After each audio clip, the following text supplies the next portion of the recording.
Welcome to the Author to Authority podcast. And today we're going to talk about customer transformation. And that may be a new term to some of you, but I can guarantee you, and we might look at it from several different angles, but if you can transform your customer's life, you've got a customer for life.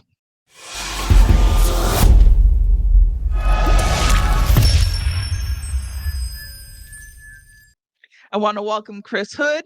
He's a keynote speaker and thought leader in digital strategy. He boasts over 3 decades of experience in online development. He is the author of Customer Transformation. He provides a roadmap to customer alignment and business value. He articulates a transformative 7-stage strategy, and hopefully he'll touch on that today. His focus is on aligning customers' evolving needs and has seen an application across various industries, including financial, healthcare, retail, and nonprofit sectors. Currently, Chris shares his insights on the Chris Hood Digital Show, helping businesses worldwide accelerate their digital potential. Welcome to the show, Chris. Well, thanks for having me. Excited to talk about this. You know, I remember the first time I heard the word transformation. And the person who was speaking on stage, he used 2 words, transactional and transformational. And I remember thinking to myself when I heard the word transformation and how it allows you to get more business, keep more business, and charge more for your products and services. I thought, "Oh, that's what I need." I had been doing my business in a transactional world. And in a transactional world, you're trading time for money and you can only earn so much money depending on how much time you could spend. So it was a totally new way of thinking about how to do my business. So when I saw today's topic, Chris, I was excited because it's not one that we've covered yet on the show. So I'm going to start off just asking you the really simple question. What is customer transformation? Well, customer transformation is a strategy, it's a business strategy that looks at your customers and recognizes that your customers are usually the ones that are transforming first. And then your organization has to understand that to be able to continuously keep up with it. So, as they are continuously transforming, as we all are as human beings, continuously transforming, your business has to be able to analyze that, recognize it, adapt to it, and transform to keep up with those demands. That's definitely uh, not the way I thought you were going to talk about that, but I like that. Sometimes I get lost for words. Okay, You I'm know going to what's think through interesting? what I'm going to say next. I'll just go back to even what you were talking about, transactional and transformational. Now, what's really interesting is because you're talking with authors, and most of us are writing books or we're thinking about writing books. The process of purchasing a book is often transactional. I go and I buy the book. I then sit down and read it. But when you read it, if you really resonate with your reader, you are Mm, transforming their mindset. And if you compare that to a business, there's really no difference. You go in and you have a transaction, you go buy something. But once you start to really evolve the relationship and connect with them on a deeper level, that transaction can become transformational for not only the customer, but for your business. And that's really what we're trying to accomplish here is move beyond that transaction and get it to where they've got the book in your hand, they've got your product in your hand, they're reading it, and their lives are being transformed. this is going to be a good conversation today. Chris, let's just take a step back here for a moment. And why don't you share a bit of your business story? Because you've been in this space for a long period of time. How did you get into it in the first place? Going all the way back to one of my first jobs, I worked at a movie theater. And while I was at the movie theater, I got the privilege of making popcorn and taking tickets at the door and cleaning auditoriums with all the popcorn that is now on the ground. And what I loved about that job was I got to watch movies. Obviously, got to watch movies for free. So all of my days were spent in the movie theater, either selling popcorn or sitting down and watching a movie. And my love for movies and more importantly, storytelling just emerged. Mm, And then as I yeah. started to move forward, I often tell the story of I got to college and I was asked, "What do you want to be when you grow up?" I'll tell you right now, I'm still trying to decide what I want to be when I grow up. But I had Hear two ya. choices. I either had to, go into technology or go into the movies. Well, my passion was in the movies and technology was a side project. And so I said, yeah, let's go into the movies. I don't know if I necessarily made the right decision, but what I started to notice is as the internet started to grow and as new media started to materialize online, there was a direct correlation between entertainment and business or technology and the way we connect with people online. It's a form of entertainment. Even you and Yes. I were having a conversation before we started, and you said, I'm getting more traction on YouTube. Well, that's a technology, that's a platform. People are engaging with you through that technology. It's a form of entertainment. Our conversation as a podcast is both learning and entertainment. And so as I began to grow my professional career, I began to bridge that gap. How do I how do I bring this more entertainment and storytelling, marketing perspective to technologies and businesses so that they can resonate deeper with their consumers and build those closer relationships? And so all the way up until I spent the last 6 years at Google. While I was at Google, I did a lot of this activity. I left Google. I wrote a book on the same topic, which is all about what customer transformation is. It's the recognition, again, that our consumers are constantly evolving. They want to be entertained. They have to find ways of connecting with you deeper. And that the technology, the way that we can accomplish that is just the means by which to explore that storytelling and entertainment and marketing and business relationships. Mm. Yeah, I never worked at a movie theater, but that would have been my dream job as a teenager too. Yeah, I spent a lot of time in the movie theater, and sorry, Chris, I was one of those people that got excited and spilt the popcorn on the floor. That's okay. Not a problem. We were there to clean it up. Um, One of the things that you talked about that resonated with me was the fact that, you know, we have to change as our customers transform. And I'm actually in that stage in my business right now where my customers are transforming and I'm transforming and growing and learning and changing as they do because, well, first of all, I want to still have a business. But secondly, it's actually been an incredible process. As I grow and change and they grow and change, and it's become a beautiful thing. And not only for me, but for them as well as we kind of do this together as we grow and change and learn together. It has really created strong bonds. And when you were talking about transformation, one thing I was thinking about is sort of the blockbuster effect. Um, they weren't willing to transform to what their customers needed and wanted. And as a result, there is no more blockbuster.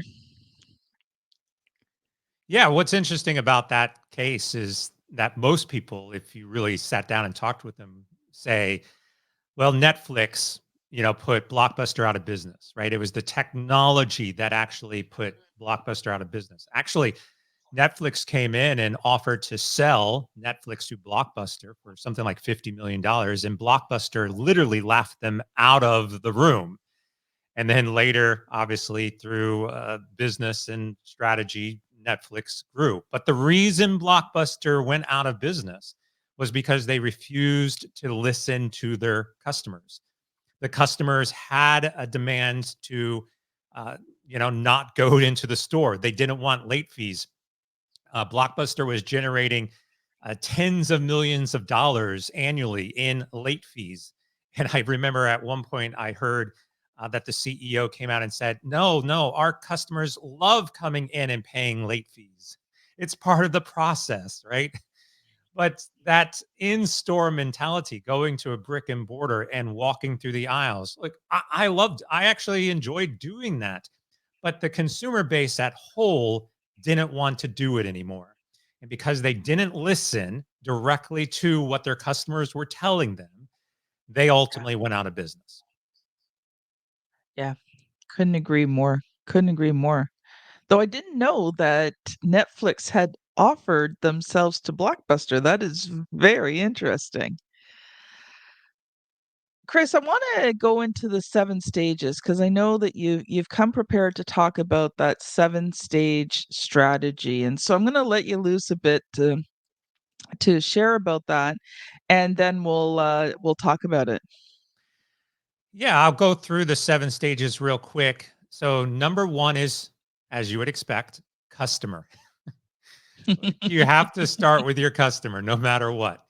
And it's really interesting because as we work through this, you'll see that there is a correlation for starting with your customer or the reverse side, starting with your business. The last stage, number 7, is business. So everything in Mm, between, right, leads you from your customer to your business as opposed to your business to the customer. And I'll give you an example of this. But stage number 1 is your customer. Number 2 is integration. This is your interface with how you communicate, how you connect, how your consumers connect with you. That interface is directly correlating with, whether it's a mobile device or whether it's a podcast or whether it's whatever it is, the interface. Number 3 is journey. So this is the journey that the customers go on to reach you and experience with you. Number 4 is ecosystem. This is about partnerships and the community that you build around your products, social media, internal, external communities. Number 5 is the culture. How is the culture of your organization? And is your culture customer centric? Does it recognize that the customer is the most critical thing in your business? Number 6 is technology. So we get all the way to number 6 before we even think about the technology. And then number 7 is business. So again, if you think about this in a traditional mindset from what we call the outside in, so you're starting outside of your organization and working your way inward, you're starting with your customer. That's first and foremost priority. Your customer, how they will interface with you on a journey that you would like to build through your ecosystem and community of partners built by the culture of your organization, leveraging technology to generate business value. That's how it goes. mm, If we were to do this backwards, the inside out perspective, then what you would do is you have a business idea, you start to build that idea with technology. You then start to find people within, and build a team and build a company up so that you can continue to build that technology and the product that you want to offer. You try to build a community and awareness. You then try to figure out what the journey is going to be for that. You might then figure out what the interface is. And then you get to the customer and you realize that you've built something that the customer doesn't want because that's how it often goes. Like yes, too yes. often you have the idea and I read a post on a social group just a couple of weeks ago and somebody says, I have a business, we've built the product. Now, how do I find my customers? I was like, Yeah. well, scrap the entire idea, start over, and then start with your customer. because that's the reality. You have to have this rooted in some sense of reality. What do your customers want? And then figure out what you're going to build and how you're going to build it. You can't just build something, the cliche, if you build it, they will come. Yes, but they'll come if you've built something that is solving their problems and that they actually want. It still Yeah. starts with the recognition and understanding of your consumer. So that's the 7-stage strategy, working from the outside in perspective. And if you do that on a regular daily basis within your organization, understand the customer, be empathetic, listen to them, survey them, include them in that process, then you should be able to naturally solve all of the other steps leading up to business value. We're going to explore this, but first we have to take a quick ad break. Audience RTI Publishing has lots of resources, free resources for you. Listen to this quick ad about one of them, and we will be right back. Writing and publishing a book that converts readers into client and scales your business is hard, but it doesn't have to be. Get my free checklist at bit.ly/create and scale that will show you what you need to do to have your book become a well-converting lead generating tool. Chris, that reminds me of something. And I can remember one of the first times I heard what you were talking about. And it inspired me and it frustrated me at the same time. I was inspired because I felt like maybe there's a better way to do things than to try and, build things out. Like, especially even with technology today, it's expensive. Like, even as, a consultant, professional speaker, even trying to build out a proper website, not a cheap one, funnels, all this kind of stuff, it costs a lot of money and it takes a lot of time. And I've done it and had no results whatsoever from them. But when I first heard that about the customer first, figuring out that customer, what they want, what they need, it did revolutionize my business. And ultimately, I have centered my business more around that and about what the customer needs and surveying them too. And, when you're just yourself, more of a solopreneurish, or you've got a small team of freelancers, one of the benefits is that you can actually quickly create a product, not even have it fully scaled out yet, start selling that idea and see how well it sells first before you even put it into production. Now, that does not work for all businesses. Obviously, if you have a brick and mortar store, if you have more physical products, that's not going to work as well. But when you are in a service based uh, sort of digital service-based industry, you can actually create things with your customer in mind, test them out before you even officially launch them in your business and see if it works with your clients. If this is something that they want, you can test it. Sometimes you can even be selling it before you officially launch it. Would love to hear your thoughts. Yeah. Look, there's a stat that I often use. 100% of the businesses in the world, 100% of the businesses in the world have customers. It's even if you're a solopreneur, you have a customer. Even if you want to argue that you're a startup and you don't have customers, well, you have potential customers. You have target Mm. customers. You have customers you want to sell to, and you've recognized who those customers are, and you've begin to identify what you need to accomplish to sell to those customers. But every single business has a customer. And so if you're sitting here thinking, well, I know what they need more than they know what they need, well, then you're going to lose those customers. And it happens. It happens more than you realize. And it also happens where customers or businesses don't just listen to their customers at all. There's a couple of examples of this really recently, and I'm about to release a blog post on this very topic. So, Wendy's last week said that we are going to come up with surge pricing for our menu items. Basically, we're going to charge more for a cheeseburger during rush hour than during like the middle of the day, or during lunch we're going to charge more. And kind of the Uber model, if you've ever taken Uber, the Uber model for Wendy's. Well, they received a ton of backlash, and then later came out and said, basically, we've changed our mind, we're not going to do this anymore. So you have to Gee, ask I wonder yourself, why. yeah, wonder why. Well, you got backlash from your consumer base. So the question becomes is, who made the decision? Did you listen to your customer before making the decision?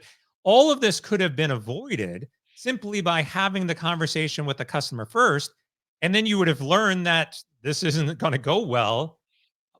Let's not launch it. They wouldn't have had the PR nightmare as a result. Listen to your customer, talk to them. Kellogg's has gone through a similar thing recently where their CEO came out with a marketing campaign that said you should start eating cereal for dinner. That because of economic conditions and the hard times, it's cheaper to buy cereal. Well, not only is it a blatant slap in somebody's face, but the tone deaf nature of that comment suggesting that, look, we realize that you don't have a lot of money, but hey, we want your money. So spend more Yeah. money on our cereal so that, we can be more profitable in this hard time. Right. And yet again, the decision was made in lieu of a conversation with their consumer base without actually recognizing that there might be a flaw in their decision process. And so these are examples of why it is so critical to continuously, not just once in a Mhm. while, but continuously have conversations with your customers. Listen to what they want, what they are saying, what they are telling you, what their needs are. And as those needs change, economic conditions are changing. Mhm. It'd be one thing if Kellogg's came out and said, look, we recognize that it's hard time and we would love for everybody to have a cereal at any time of the day. We're going to be reducing all of our cereal by 50% in this current condition. Man, that would have blown up. They would have made more than double what they wanted to do. But the Yeah. greed of corporations gets in the way of the genuine listening to customers. And if you don't do that, as we've been talking about this entire time, if you don't do that, you will ultimately lose those customers. When you talk about Wendy's, and what you said, the thought that occurred to me, okay, so I'm going to pay more for a burger. Am I going to get better service for the burger? Am I going to get that burger faster? Or am I still going to be waiting in line forever because you don't put enough staff on and pay more for a burger that, should have been done a whole lot quicker? And to be honest, they could have achieved the same result by just increasing their prices by 1%, and nobody would have even noticed. If you're paying 20 cents more for a hamburger, oh well, that's just inflation, right? They could have done it, nobody wouldn't have even known, they would have increased their profits, and they wouldn't have had this PR backlash. Yeah. Yeah, absolutely.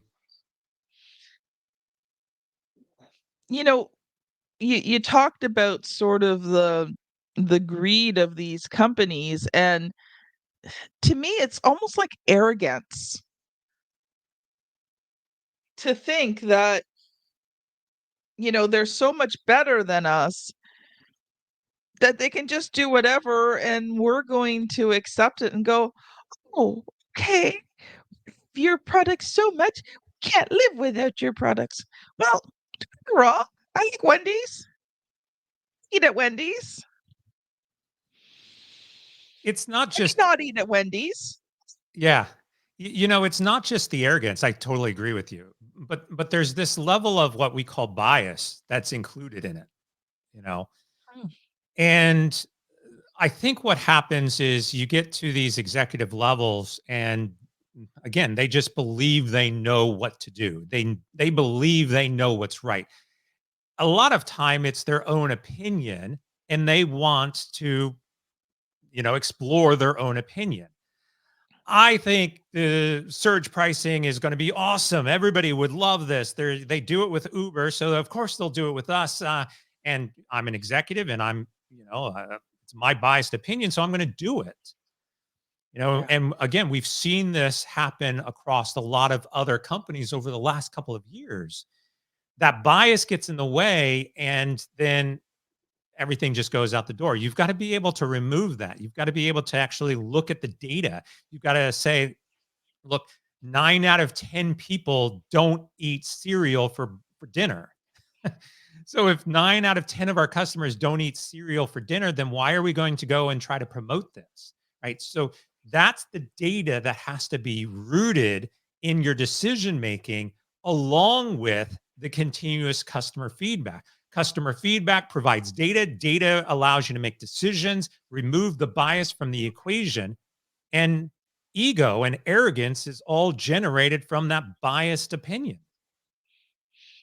Oh, I agree. So, first of all, two things. These executives are so far removed from normal, average, everyday life. They have no clue what it's like. I mean, okay, they may struggle financially because of bad decisions, but they're not struggling to put food on the table or have to decide between food or rent or food or heat or those types of things, so that they're totally completely removed. The other thing is, as I was thinking when you were saying, was there could have been a totally different approach to that. The approach could have been education first. Right? So let's say they did wanna switch more and encourage people to be eating, cereal for dinner. Now, I have to admit, I can't say that we have done that very often in our family life, but I can't say that it never happened. Rarely, but I'm sure there were a couple of nights where we just got home and went, "Oh, take the box of cereal because I'm too tired," right? But I think, a better perspective would have been doing the research, understanding what would motivate people to want to eat cereal for breakfast, and then start by educating people, start introducing the concept just generally. And then over time, then you can, you know, add a lot more advertising and things like that. But figure out why people would want breakfast. And yeah, it's probably a lot to do with financial, but maybe there's other reasons why people just want cereal for dinner. Crazy people, I'll say. I I had a girlfriend once who had a bowl of cereal for dinner or before bed, I guess, late night would have a bowl of cereal every night. And I Yeah. could never wrap my head around it. Like for me, cereal is morning food. It's not dinner food. You don't eat cereal in the evening. It's just a no go. But you can look at this a couple different ways. So everything you just outlined is actually stage one of customer transformation. It's understanding who the customer is, what their needs are, what their particular desires are. Why might they want to have cereal in the evening? What's the mentality? What are their particular problems? All of that you define in stage one.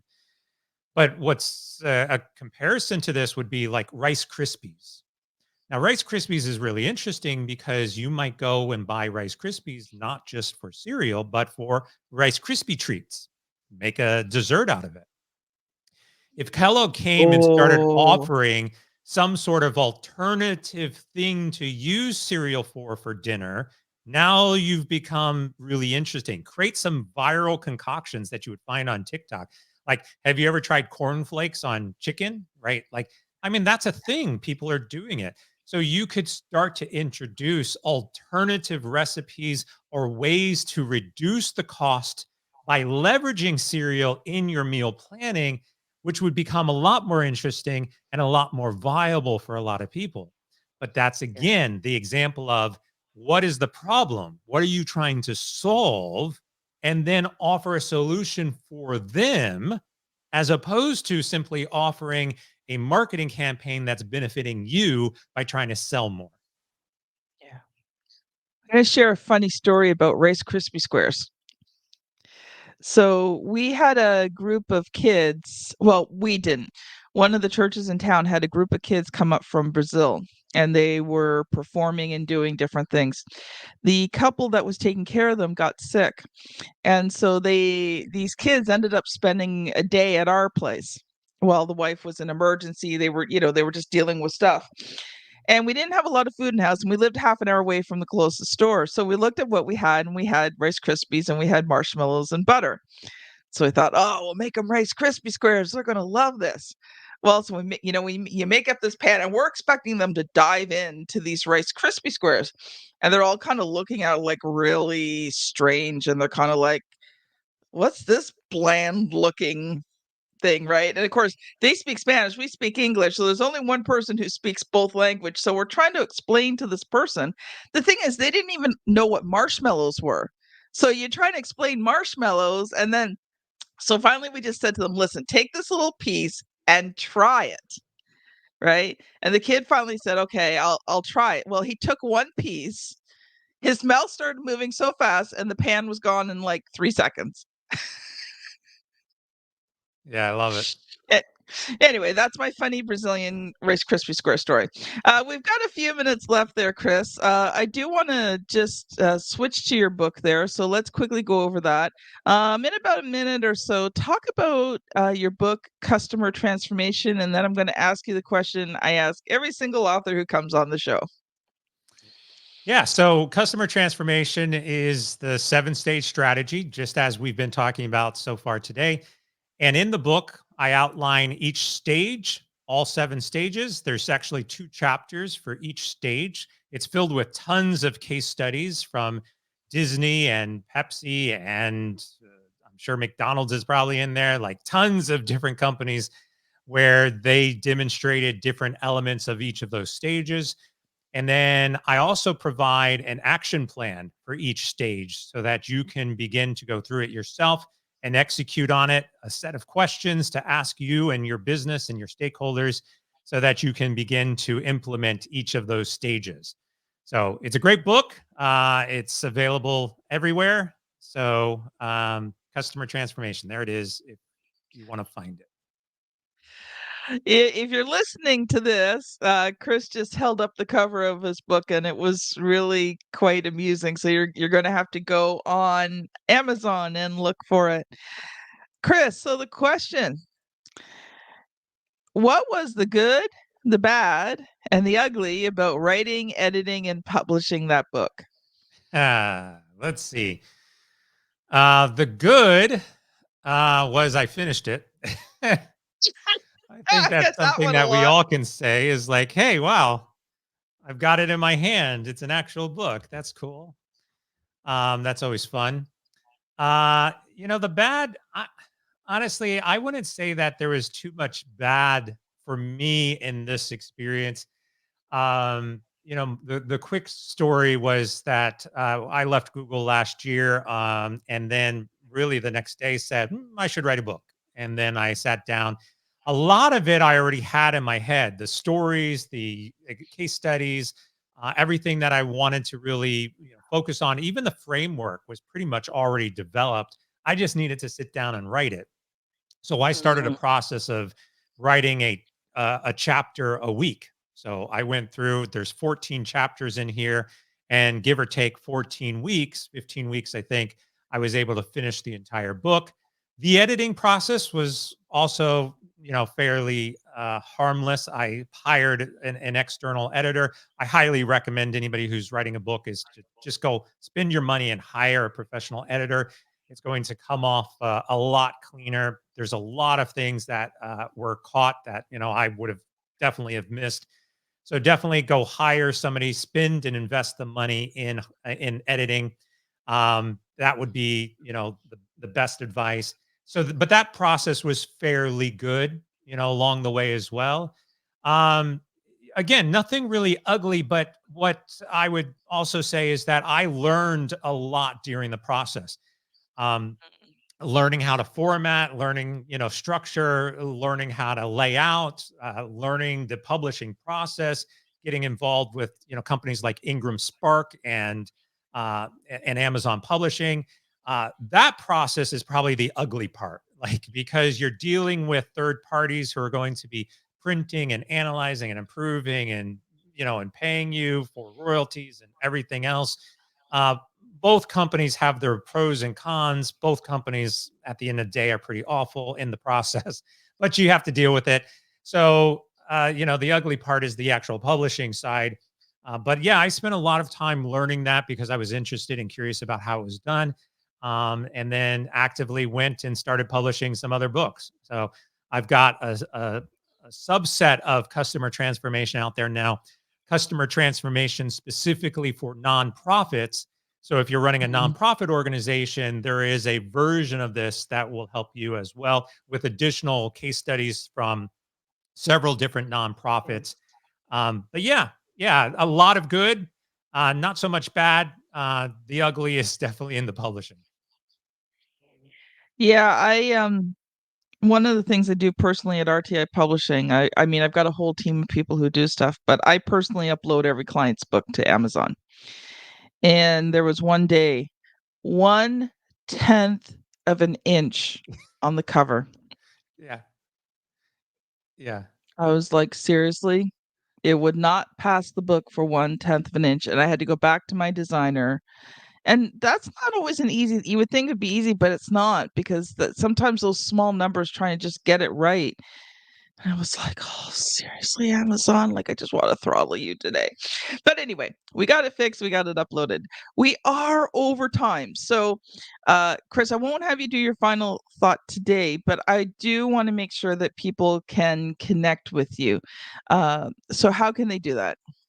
easiest way to connect with me is on my website, chrishood.com, CHRISHOOD.com. And there you can reach out, social media, podcast, my book, everything is right there.